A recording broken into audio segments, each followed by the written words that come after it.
So we're going to get started. Thank you all so much for joining us. It's my real pleasure tonight to introduce our speakers, Emily Abruzzo and Gerald Bodziak. Emily and Gerald started their office, Abruzzo Bodziak Architects, or ABA, a bit over 10 years ago during the depths of the economic recession of 2008. Emily had received a Bachelor of Arts from Columbia College and an MArch from Princeton. Gerald had received a Bachelor of Science from the University of Michigan Taubman College of Architecture and Urban Planning, and also an MArch from Princeton. Though they graduated architecture school in the early 2000s and worked for several architecture offices thereafter, the decision to start their own office came at a time when the professional environment was distinctly suffering. During this time, many young architects were faced with a choice of either going corporate, where jobs still existed, or the financially risking decision of going off on their own. Of course, there are a few choices in between those two, but truly not that many. What emerged from this time, I would argue more than any time since, was a population of architects and designers who chose to build their practice on grounds of independence, proactiveness, and scrappy entrepreneurialism. With no choice to wait around for a traditional client, because during this time there simply weren't many, ABA was freed up to explore, speculate, and scrounge to make a name for themselves and ultimately build up a sustainable practice. Working with high economy design gestures and the simple reworking of familiar forms has allowed ABA to not only connect to a wide audience over the past 10 years, but to cultivate one. Their work combines typological reinvention with visual effect and material detail in order to resonate with and delight architects and non-architects alike. While their interest in material, mock-up, and detail is tested through projects of many scales, including furniture design, retail spaces, and residential projects, their ambition of public engagement has specifically targeted on many civic projects, ranging from installations for the San Francisco Ballet, to exhibitions for AIA New York, to projects for the New York Police Department and New York Public Library. Given their interest and investment in this subject of public engagement, the office is included in New York City Department of Design and Construction's Design Excellence Program, a program that partners with creative design and construction professionals in order to enable design of public buildings and infrastructure that strengthen neighborhoods, bolster economic growth, and create jobs. ABA has received numerous recognitions for their work over the past 10 years, including the Architectural League Prize for Young Architects and Designers from the Architectural League of New York, AIA New Practices New York, Architectural Records Design Vanguard, Curb's Groundbreakers Award, and the AIA's Arnold W. Bruner Grant. Their projects have also been featured in many publications, including Architectural Record, Wired, Fast Company, Frame, Domus, Pinup, among many others. And their work has been exhibited by institutions such as Exit Art, Japan Foundation, Storefront for Art and Architecture, Boston Society of Architects, and as part of the New Museum Festival of Ideas. We are thrilled to have Emily and Gerald here at Syracuse this semester as visiting critics, and we look forward to hearing more about their work in tonight's lecture. Please join me in welcoming Emily and Gerald.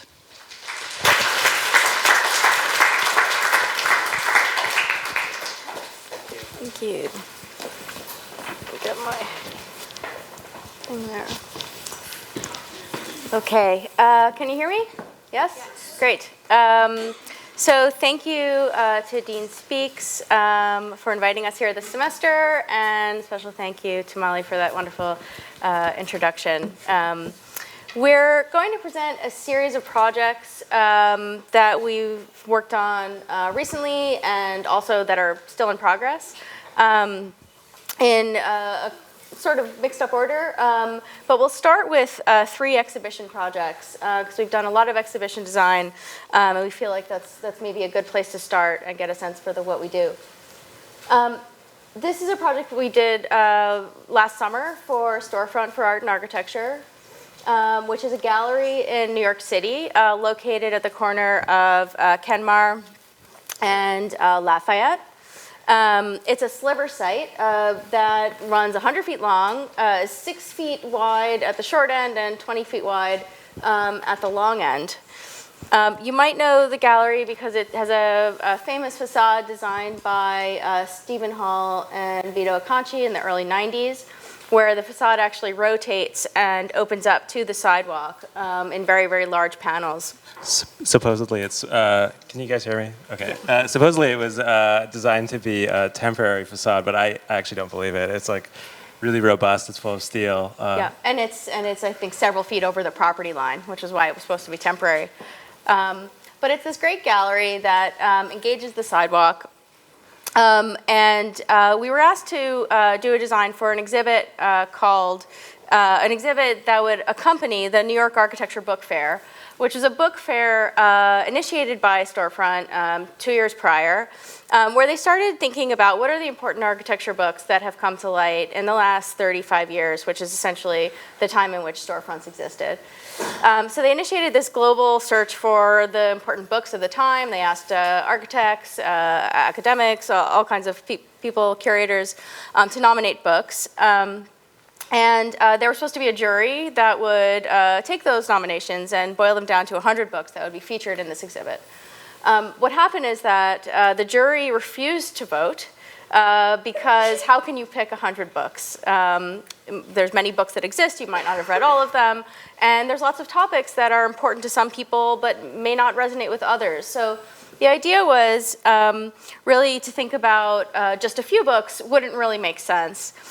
So the exhibit went from featuring these 100 books to all of a sudden featuring all of the books that would be nominated by people, could also be populated by additional books during the time of the exhibit, and should also have some degree of emptiness to go along with the new title of the exhibit, which would be called Architecture Books Yet to Be Written. So thinking about what are the books that we need to write also as a profession. So we started essentially with the idea of books on a shelf. What does it mean to design an empty shelf that would have some books? We started to think about what does it mean to codify books into an environment that they would become part of, or to codify them into a collection that would then differentiate additional books that would arrive. And we started thinking about book covers and the ways that we've protected books in the past and put them into collections. But also book covers as a way to all of a sudden focus on what's inside of a book and the content, right, as opposed to the cover. Yeah, and I think this idea actually didn't go over very well, that we wanted to cover all the books to hide the actual covers. We tried to sell it on you can't judge a book by its cover, but actually that was just very unpopular. So we ended up not doing that. We did do covers. We'll show you what we ended up with. But this idea of codification and also thinking about how books stand up on their own on a shelf really was the way that the exhibit was designed. So we found out that if you use a bookend and put a book around it, it will stand up for the most part. Unless it's really floppy. Unless it's a really tall, floppy book, but that's okay. And that's really how the design unfolded. So we designed a series of these, what we called bookmarks, that would actually slot in. They're made of metal, and they actually slot into the shelf. Yes, so we would route in a series of slots and then put the bookend in. And actually this was also because actually most of the books were really hard to find, because some of them were quite old, and also Storefront's an open air gallery, so people were afraid that they would either leave the gallery or we just couldn't find it, so they would kind of act as a placeholder for the nominated books. And then also once the other books came in, they would hold up those as well.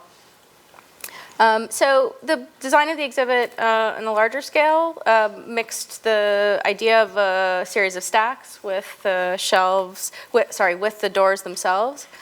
So you can see in plan mounting bookshelves essentially on the large panels, and then also placing within the gallery several fixed shelves so that when the doors opened, the shelves would extend from the gallery onto the space of the sidewalk and create sort of new spaces within that could also be variegated for different events as they switched around. So you can see the effect of that here showing this is a door with one additional shelf that's inside the gallery fixed.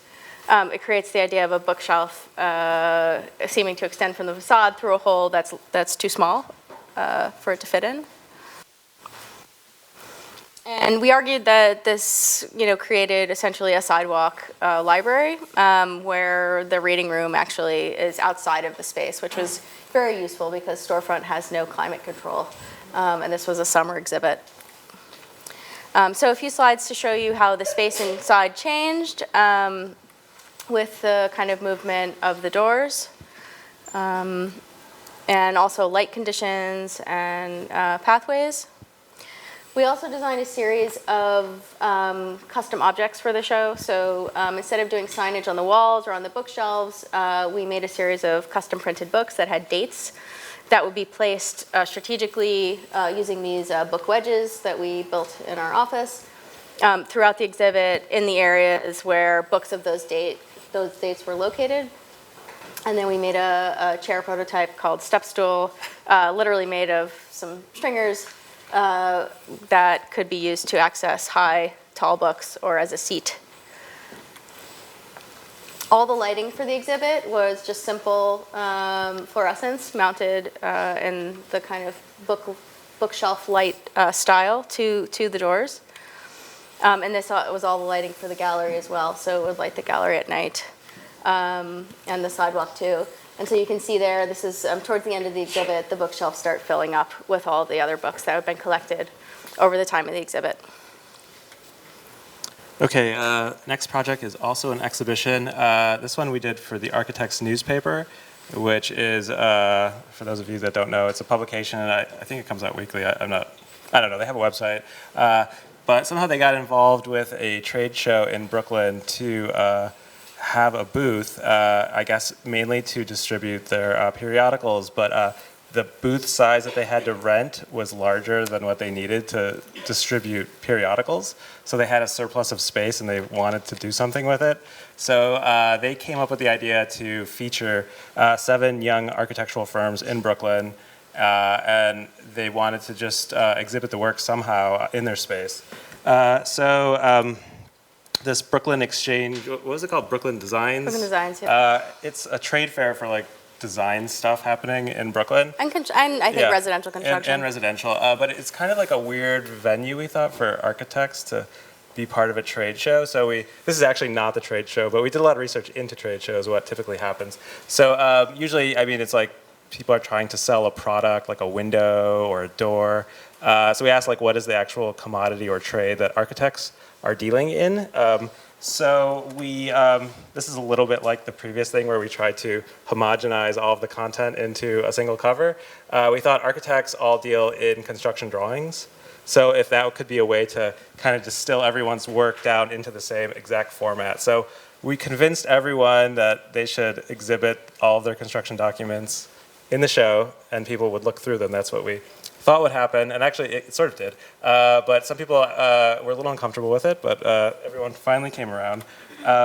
So this is actually what we designed. It was basically the experience of sitting at a drafting desk. Mm-hmm. So we provided a series of stools, and then on the desk, which was really monolithically long, it was, 25 or 30 feet, I can't remember. There were, the Architects newspaper would take one side, and then the 7 firms would be for the rest of it, and we had drafting lights, and then a series of rails that would hold up the drawing sets. Of course, people protested that it was too dry, so they wanted to include color portfolios. So we told them that they could put it in a yellow portfolio, and inside was all the color prints, and then actually they wanted models too. It was like we kept losing, but we said you could do a model if it's white only, and it had to fit in this wedge. But what was actually kind of interesting is people would get really animated, interested, and this was the unexpected part, that they would take some people's drawings from one table and mix them up with the other side, and then have arguments about the detail. I don't know what they were arguing about. I could never actually get close enough, but they seemed like really animated arguments. Or comparing details and things like that in ways that we weren't sure trade goers would ever be interested. So it was super interesting. Yeah. Okay. And then. Sure. And the last exhibit we'll show you is a project we did for the Center for Architecture, which is the headquarters of AIA in New York. This was an exhibit we were asked to both curate and design around the topic of active design, which is an anti-obesity measure that encourages architects and city planners to do things like make monumental stairs that encourage people to be active in buildings and in the urban environment. So I don't know if you're familiar with the AIA in New York, but this is a sidewalk gallery on LaGuardia Place. So the right-hand side of the screen is the sidewalk, and it's adjacent to a first-floor gallery. There were a few rules we had to abide by with this exhibit. One was that it couldn't be more than 12 inches off of the wall. Nothing could occupy the gallery itself because it's used very frequently by the center for various activities. Second was that we could make it out of anything we want as long as it was printed. So sort of a funny description there. And then I think they had a deal with a printer. Yeah. And the third was just to think of it as something that could eventually travel. So we took them at their word about printed materials, and we designed printed materials that lived against the wall, but also that projected from it. So it looks like foam core, but it's actually Centraboard, which is... it's a harder plastic. Yeah, it's a harder plastic. Yeah, that can be printed in sort of vivid colors. So one side of the exhibit is all this light cyan, and the other side of the exhibit is a continuous gradient that traces around the entire gallery from CMY, but not to K, and changes color as it goes. Yeah, I mean, I think the attempt here was that unlike the first storefront thing where actually the installation moves, or the exhibition moves, here we kind of wanted to resist that idea. I mean, that was the obvious thing that they wanted us to do, was make something that people move to like get their bodies moving. But we thought actually to make the kind of exhibition, like the content, a little difficult to find. That you have to seek it out. You can't see it all in one eyeful to force people to walk around. Yeah. So anyway. Yeah, so the content, and it was also a lot of content. This was also a question of homogenizing, I think, about 50 different projects into something that made sense as an overall exhibit. The content is all printed on the scale of 11 by 17, so it could be easily reproducible at other centers for architecture. So like this is a as panel, and this is, and yeah. And then you have to essentially get very close to the material to see it and move throughout the entire gallery. The work is organized according to the predominant colors of the imagery of that project. And we also use the lenticular as a way to incorporate hypergraphics. So the hanging lenticular in the front acted as the signage for the exhibit. And then we also had inspirational sayings, essentially, that were on the back, on the cyan side, that started to come through, actually, in a kind of color cast, so that you could still read the words, actually, from both sides. All this stuff came from a committee of people that would choose the inspirational words. So. Yeah. I like Go. Yeah, Go is good. Go is one of the better ones. Yeah. So you can see here how the signage works from the outside, but also the lenticular works from various vantage points, both head-on as well as on the oblique. And below the signage, we had a little gallery installed with a table that's essentially a conference table that turns into ping pong, where the center hosted a tournament all summer. Oh, this one's yeah, so I guess shifting gears a little bit, this is a project that is currently, well, it's supposed to be done about 2 months ago, but it's still actually in construction. Next week, supposedly. I was hoping to have really great photography with it, but we do have some construction photos. But this is a retail project for a British clothing brand called Maharishi. And they have stores in London, I think. I don't know if they have anywhere else. But anyway, this is their first US based store. So the design or the intention is that they wanted to do a clothing store, but also make it a US distribution hub for their online retail sales. So there's a lot of product that is going to be hosted here that actually is not for sale in the store. So the space is in Tribeca. This is Lispenard Street, and the building is actually this L-shaped building. And this is a building on the National Registry of Historic Places. This is super interesting. It was what's it for? It was the Underground Railroad. That was on the Underground Railroad. That other building. Yep. Anyway, our space is like right here. And it's the whole neighborhood is landmarked. The facade is cast iron. We can't actually do anything to it, even though it's falling apart.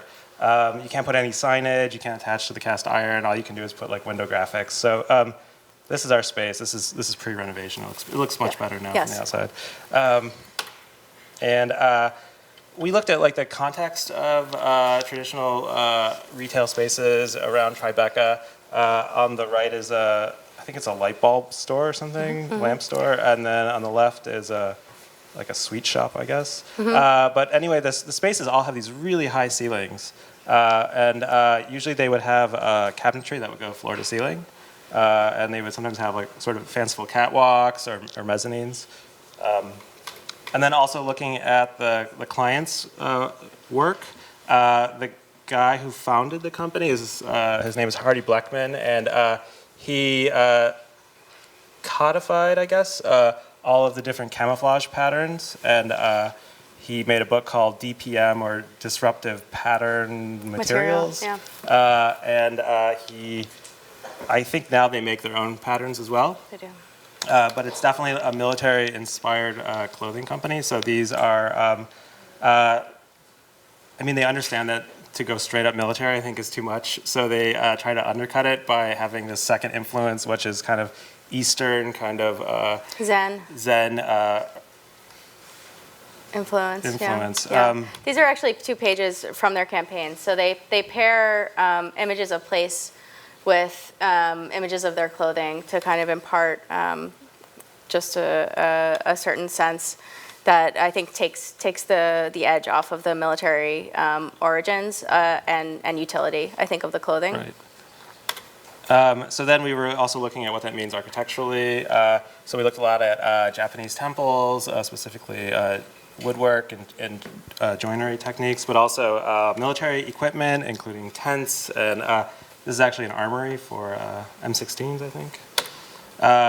So the space itself is quite tall, as I mentioned earlier, and it does have a significant amount of historical detail left. The budget was actually quite tight, so we didn't have enough money to really touch the existing context much. So we came up with an idea to basically just paint everything that was there white, including the floor and everything else. And then we would treat, this is basically a found object, and then we would have a sort of furniture installation building size thing that would get plugged into the existing space, and that would all be painted green. Yeah, a building within a building. Right. Yeah. So this is actually an early rendering looking from within towards the front facade, which has the historical detail. It's all painted white. The floor is green, so you like pass through this threshold basically into the space. From a plan standpoint, it's very utilitarian.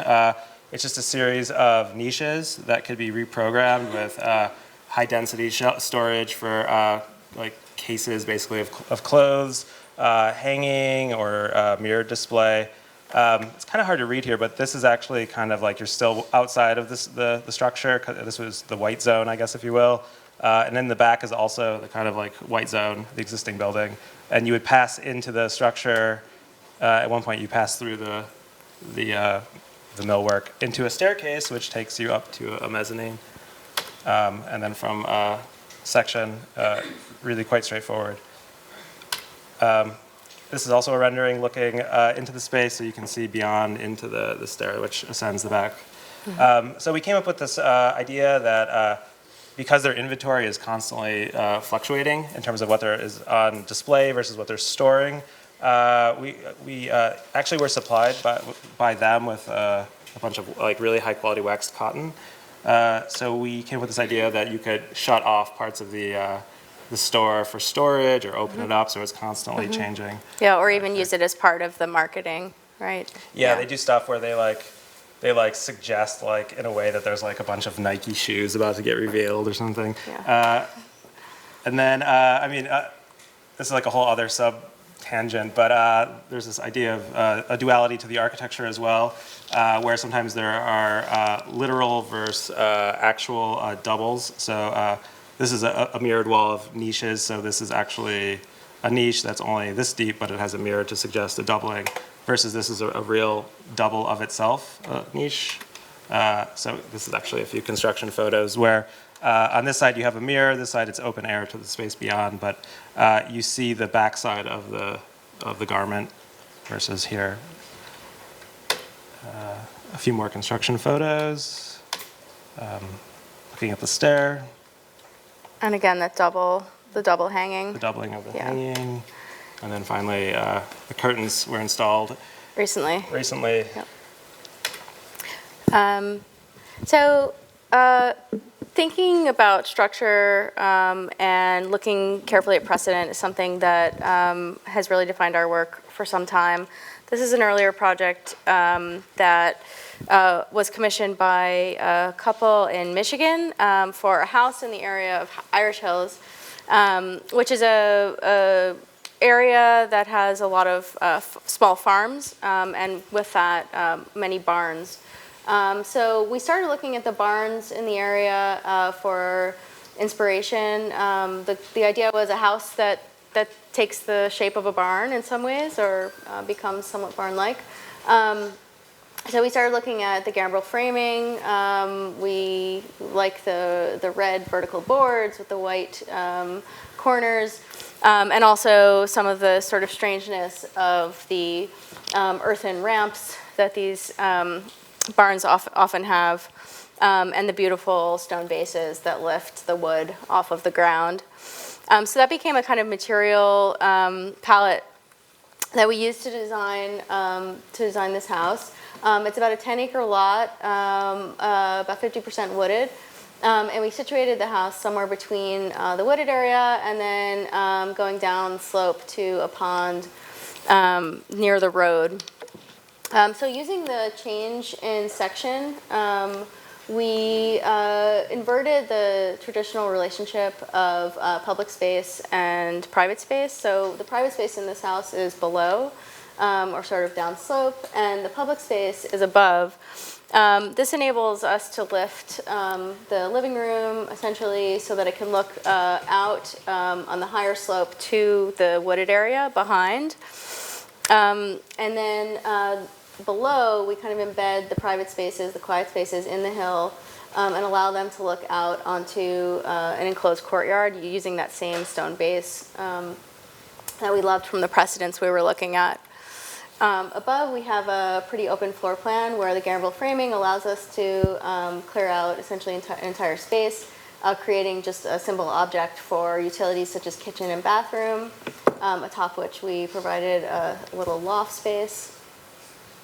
And you can see here, starting to think about how we accommodate things like windows, because barns don't really have windows too often, or at least they don't have large ones. And thinking about making a kind of moment out of pulling one out of plane here to accommodate the staircase that goes down, and taking the sort of side of the building with it. This is a view on the interior where we tried to also express the structure of the heavy timber. Okay, so this is actually, I think, our first project we ever did. It was an RFP that was put out by the city of Somerville in Massachusetts. It's right outside of Boston. And they had recently gotten, I think he was new at the time, a new mayor. Mm-hmm. And he had this idea that he would do a series of strategic interventions across the city. And hopefully those interventions would then spur redevelopment in the area. So this RFP was for a beacon, I think is how they called it. And the call was for the replacement of a historical cupola, which is this black square, that was on top of a firehouse that I think was from around the turn of the century. Mm-hmm. And this firehouse it's no longer a firehouse, it's like a cable news thing mm-hmm. or something. Mm-hmm. I don't know. Anyway, so this is the square that it's on, and they use this for concerts and farmers markets and things like that. So they wanted this to be the kind of locus of this whole area. This is a historical photo. There's actually not many of the firehouse with its cupola. No one remembers when or how or why it was removed, but it's no longer there. So this is what it looks like now. The building is actually in pretty bad shape. We actually discovered that when you drive through Somerville, there are several buildings that appear to have missing cupolas. So Yeah, I think they just it's maybe a mystery worth looking into. Yeah, they got rid of them all at one point. And I guess in this RFP, we were really excited to work on it, but we didn't quite know enough to be suspicious of the RFP, I think, in some way. And the budget was quite small for the replacement of the cupola. So we didn't really question the fact that it may not be that the tower is not actually structurally able to support the cupola, that they had not done their due diligence. So we had gotten a structural engineer at one point, and he determined that it would not be enough to hold up anything, actually, even the original cupola. So that kind of derailed things a bit on the project. But anyway, this is a drawing of what the original cupola looked like. And we couldn't ever actually get away from what the original cupola was. I think there was just something about it that we tried many different ideas, but they all felt very forced. So we kept coming back to the idea that maybe they should just build the original cupola again, but it was not a project that we wanted to do. So we thought, how can we approach this from another perspective? So we started looking at the work of Rachel White-Reed. And this is, I don't know if you guys know her work, but she takes structures and she'll cast it full of concrete as a sort of space positive of the original. So this is a townhouse, this is a shed. And we thought about what could we do with the original cupola, so we decided to actually invert the kind of original space positive reading of this. So these were voids. So we turned them into actualized architecture. We knew that there was some issue with the kind of structural stability of the tower, so we thought this could be very lightweight aluminum, polished, and then there would be a series of lighting elements in the base. Here you can see it in the overall. And then in the evening, the idea was that you get a kind of ghostly remnant of the original cupola that was there. Kind of dematerializes into the evening sky. And then thematically, they could reprogram the lighting to suggest different sorts of events, because it was really important that they figure out a way to market this thing. So we did a series of kind of branding exercises for them. I actually think this is probably what maybe got the RFP, was this half. Yeah. And then do the graphic design for your clients. That's our advice. Exactly. And then the final rendering. Yeah. So this is a project that we're currently working on that has some relationship to the beacon that we just showed you, at least in terms of its methodology and how it uses precedent. This is a branch library for New York Public Library in the Bronx. Castle Hill is an area on the Soundview Peninsula. And the site is located at the corner of the Bruckner Expressway and Castle Hill Avenue. The building itself is currently a library. You can see it here. You might not know it's a library. It doesn't quite look like a library. This is, for those of you who might know, this is what is referred to in New York as a Lindsay box, meaning a library from the Mayor Lindsay era, late 60s to early 70s. When there was a great expansion of public spaces and public amenities, but because the city was considered less safe, let's say, than it is now, a lot of the interventions that happened during that time were somewhat bunker-like and not very friendly to the sidewalk in front. So this is a library that's well used by some of the neighborhood, but also a library that some of the neighborhood doesn't even know is a library, and they just pass by it thinking it's some kind of utility for the city. I think one day we were out here measuring with the tape measure, trying to get it up here, and some guy walked by and wanted to know what we were doing. And we told him we were going to redo the library, and he couldn't believe this was a library, even though he lived here. For his whole life, maybe, I think. That was. Yeah. So we began this project, which is really a full renovation, both of the exterior and the interior, full replacement, by thinking about what it means to see into a space, to engage the sidewalk. This is a Roxy Payne installation, but thinking about spaces like this where you might be outside and be able to see essentially an entire occupied space inside. So this is the genesis of the plan for us. This is the sidewalk at the bottom of the screen, and here thinking about a very large window that allows you to see into a very deep and very long reading room that defines the center of the space. The reading room is very simply, a lot like the Maharishi project you just saw, a series of bays that could be shelving, they could be half height and have computers and things like that, or they could be doorways into spaces beyond. And we also thought about identity a lot, so thinking through what is the identity of a library in the city.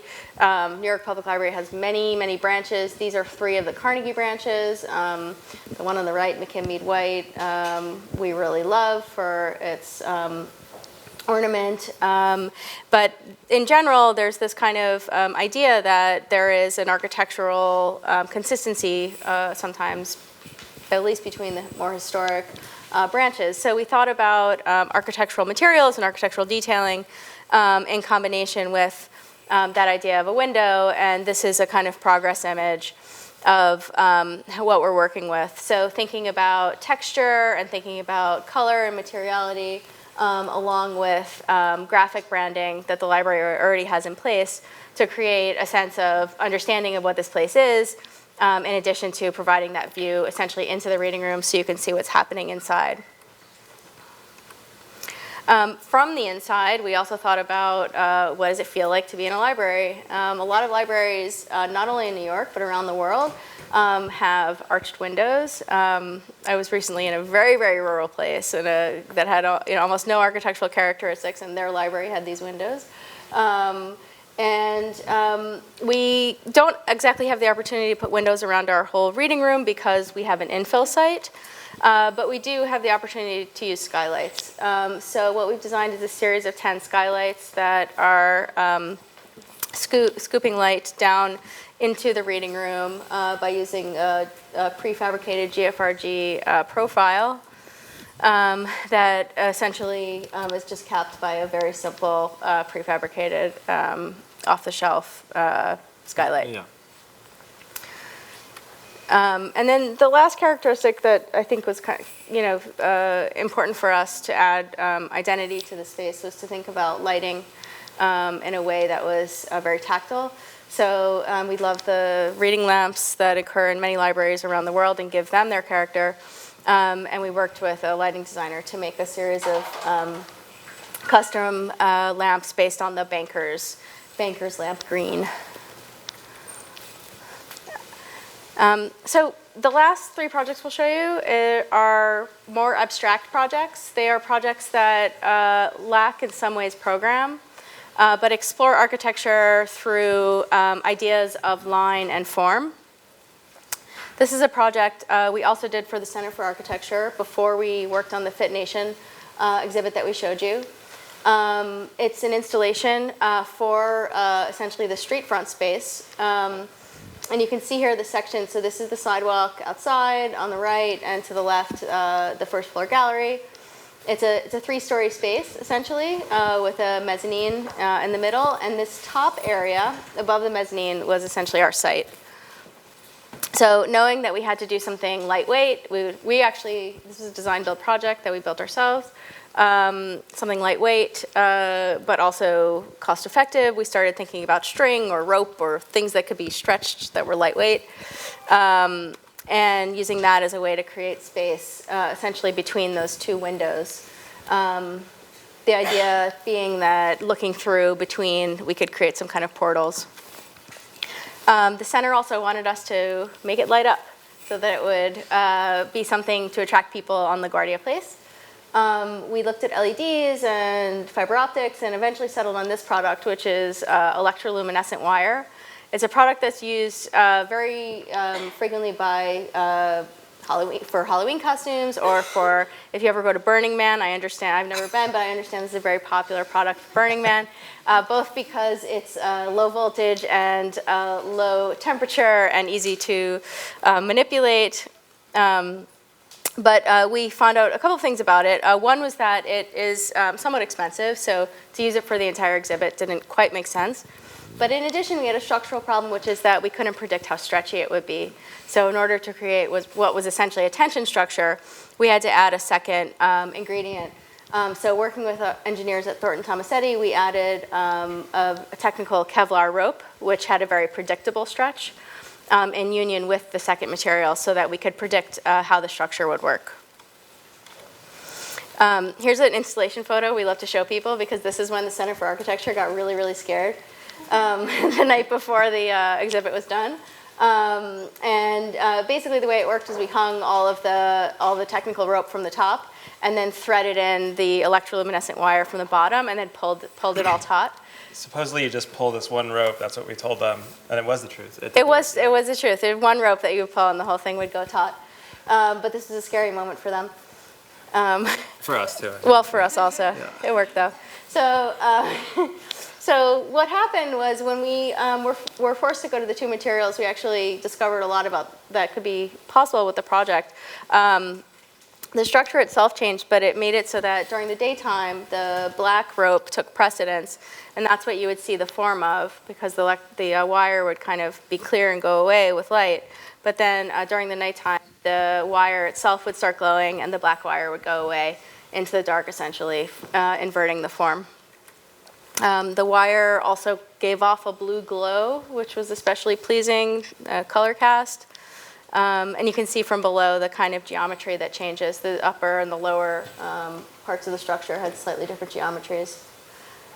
So from across the street, you can see we sort of had it situated at the level of the sidewalk, which was fun to see kids passing by, noticing. Yeah, I mean, I always have to say this because I feel guilt about it, is that actually the EL wire, the light up wire, didn't actually work in the long run. Like, over the course of a month, the wire actually has a coating on the interior that's actually quite brittle. Phosphorus, yeah. Yeah, phosphorus coating, and we had done mock-ups, but we tested them for only a week at a Yeah, at a 2 time. weeks. So with time, the coating would fatigue and crack, and then the line would short circuit. So we had kind of a whole summer of installation, Repair. repair. Yeah. We'd send a team every couple of weeks. Yeah. Yeah. So anyway. But it's hard to I predict. think that's what happens with experimenting with new materials. Okay, and then similar to the previous project, this is about representing form with line. This is a project we did for the San Francisco Ballet, and they have a yearly kind of event called Sensorium. And they give a theme, which is, I think this year was line and Reflection. reflection. So they do a performance based on this, but they also want an installation based on this. And this is where the San Francisco Ballet is, which is in the San Francisco War Memorial Opera House. You walk through these doors, which are vestibules, and then you arrive at this pretty amazingly preserved space. And they told us a lot like the earlier project where we could do whatever we want as long as we didn't put anything on the floor and we didn't attach anything to the ceiling. So we had no idea what to do. So we, also this was before we knew what the performances were going to be. We just had the theme to work with. So we looked at the Holl, which and we quite literally just reflected the dome to create a kind of belly to the space. And then we represented that as a series of lines. There's also no budget hardly at all for this project. So we chose a really affordable Mylar strip. And actually, you're probably wondering how we actually attached it to the ceiling. There was, well, that's the plan, but it's kind of a not Reflected plan. ceiling plan. Yeah. So what we ended up doing was the strips could sit on this cornice, which was actually quite deep, and then we attached it to a series of 2x4s that then were weighted down by sandbags. So we didn't actually positively attach to anything. We were terrified someone would grab it and pull the whole thing down, so we put it high enough that no one could actually, except actually I think some of the dancers could have probably I think some of grabbed them. it. But what would happen is people would come off the street through the vestibule, and it would depressurize the space, and then these would all kind of dance around and shimmer and reflect in a pretty amazing way. But also because the Mylar is so thin, from some vantage points, it kind of disappears. Also, it's kind of reflective, so you don't see it much, but you can kind of see the ghosty image of it when it kind of condenses onto itself. Another view. Okay, Okay, this so last this project. is the last sort of project and a half. A couple years ago, we were asked by a group of curators who put together an exhibit called 5x5 Provocative Provocations. I don't think that's right, but it's close. Yeah. 5x5. To Participatory provocations. Yeah. Thank you. To produce a model 12 inches by 12 inches that would somehow comment on the NSA. So a very sort of abstract idea. And we, it took us a while to think about what that meant to us. This is the NSA headquarters. So you can see this kind of enticing, shiny black box. And then, but we also know about the NSA is that it exists in a lot of places like this. These anonymous sort of series of warehouses in suburbia across the USA doing things that we don't quite know, and extending their reach to places like our pockets with our constant connection through the phones and computers that we carry around. So we wanted to think about this question of anonymity, and we wanted to think about the idea of kind of interconnectivity that can't be seen but is pervasive, and thinking about putting that into a shiny object. So we created a mirrored box that essentially was 5 pieces of solid mirror and 1 piece of two-way mirror on top. And we made a series of holes that were calibrated to your phone's camera on each side. And we filled the box with a model that can only be seen prospectively through the phone. So by using essentially that method, which the NSA essentially would track, but giving you what we called a backdoor into this universe that couldn't really be seen as well by the eye. So the different backdoors would give you different views into this kind of infinite structure of a very anonymous grid that could also be essentially lit up, illustrating this idea of the kind of infinite reach of the NSA. We were really interested in this idea and also fascinated by the way people interacted with the object. So after we produced this project, we had the opportunity to do an installation at the Rhode Island School of Design, School of Architecture. And because we enjoy pain, we made 12 more mirror boxes and filled them with other types of grids in a kind of interactive exhibit, placing the boxes each on their own pedestal, this time also with the same different kind of viewports, but also focusing the lighting on the gallery so that you could really see the models through the top. So that's the one-way mirror. So from the top you can see in and see the singular object, but when you look from the inside, because it's a darker space, you actually get the reflection. The exhibit itself played with this idea of repetition and perspective, but then going inside the boxes, the axonometrics on the left show what's built and the right is the view. So simple series of cubes or thinking about more complex bridging and bridged spaces, stacking of sticks or archways, planar floors that also made tunnels through different views. I think this one was a plus-shaped form, pyramid, more stacking, and then getting to some more complex forms that would create variegated landscapes. Okay, thank you.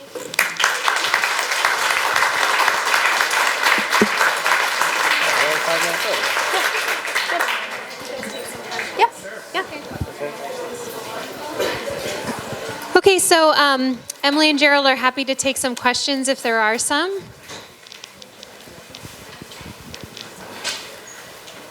think you could re-explain how you did the Mylar, like how you found that? I didn't really understand your thing. Sure. So there are essentially a series of strips at different lengths, which we used our Rhino model to calculate essentially the lengths ahead of time. And we made a schedule of all the lengths, and so they were just measured out and stapled to 2x4s, which are just long, lumber. And then the 2x4s were just placed on top of the cornice, and then held in place with sandbags. And where are the sandbags? Like, Yeah, You can't see them because it's a really. hold on, I'm trying to find that. Yeah. Wait, but that photograph is good. Which one? Oh, Oh yeah, you're looking at the section. Yeah. I guess I can zoom in maybe. Let's see. Here, just go to the. Hold on, where do you want to go? Yeah, I guess. Like this photograph, like here. Yeah, so This it's hard is a to very see, deep but cornice. this cornice has a depth to it of about 5 or 6 inches on top of it. So the strip comes up, and then it sits basically on top of the cornice. With, yeah, it's just like on top. And it's so high you can't see it. Yeah. Thanks.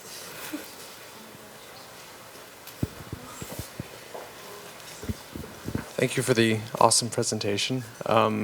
And it was definitely a good move to begin with the exhibition design because it really did give probably the most succinct understanding of the kind of work that you do. But it raised an interesting question for me, which was because exhibition design is frequently about working within the constraints of another designer's work, like the Stephen Holl example is probably the clearest, is you're dealing with something that is very designed. There's no accident there. It's somebody else's work. How do you kind of approach that philosophically? Do you try to basically collaborate with the previous architect from the, like just sort of in the future tense? What is kind of the research process, and how do you get out of the frame of mind to be like the only architect on the scene? I think it's an excellent question. I think that we're always there's context for every project, right? And sometimes that context is historical, vernacular, more anonymous architecture. And sometimes that context is something that's non-architectural, and sometimes that context is high architecture, right? Which is what you get with something like that. And I think, the question is really the same in all of those conditions, right? Which is just how do you interact with context and how do you innovate with it? And so I think that's really, the question for us. And for that project, the innovation is adding the fixed pieces inside, which essentially elongate what they've done, but also giving them program, right? So, and there's lots of other great, if you're interested in Storefront, there's so many great projects that people have done with those doors. There's many. So that's a great case study in how to work with. It's its own context. It's its own really interesting case study of how people work with the work of others.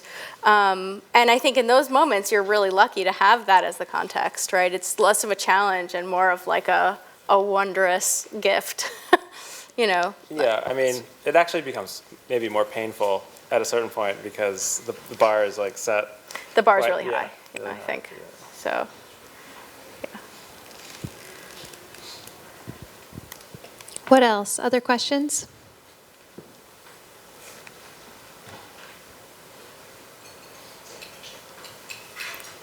What kind of planning had to go into that piece with the glowing wire? Because it was very, very complicated geometry. Yeah. How did you go about planning, organizing people to do that? Yeah, that was, I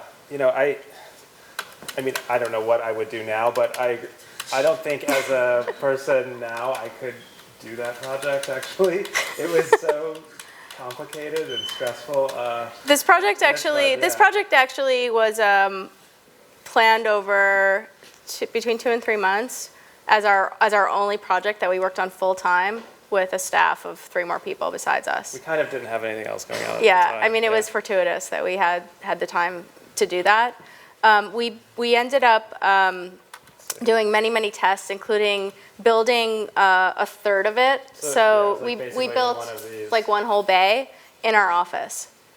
And that's where we were testing the wires. That's where we were testing all of the joinery. I don't know if you can see in this image, but all of the findings were super difficult. So right here, these are These are brass rings, closed brass rings, which don't really exist in hardware, but exist in jewelry. So these are actually from a specialty metal shop that usually serves jewelers. So all of the little attachments we did basically by with a mock-up in our office. We figured out, and We actually Yeah. should have put some of the other installation photos because Yeah. we tried to calculate everything perfectly by measuring it beforehand, and we realized it would just get off eventually. It was partially the result of of the this, catenary. the stretchy cable. So we ended up this complicated thing where we would project like a vertical plane of a laser to mark points on it, and then we Yeah. would attach these brass rings and. yeah, all of Yeah. these brass rings had to be attached after the structure was tensioned because of not being able to predict the stretch that went into the catenary. So we actually had to install it and then mark all all the points, take it down, attach all the rings, and then put it back I mean, up. we did have structural models that did create the catenary that we did test with the structural engineer, but Yeah, ultimately but they suggested it that was we do pretty that. unpredictable. Yeah. So it was a lot of trial and error, and the install itself took a full week, and we just finished on time. Yeah. And we had to install using genie lifts, the whole thing. So everything was in the air. I mean, you can see that in that one photo, but it was, Oh yeah, yeah, that one. everything's in Yeah. the air. We also got interns that said that they were totally confident up in the air. I was not, though. They were That's pretty why- good. That's why I'm down here. Yeah. Any other questions? Okay, thank you so much. Thank you. Thank you.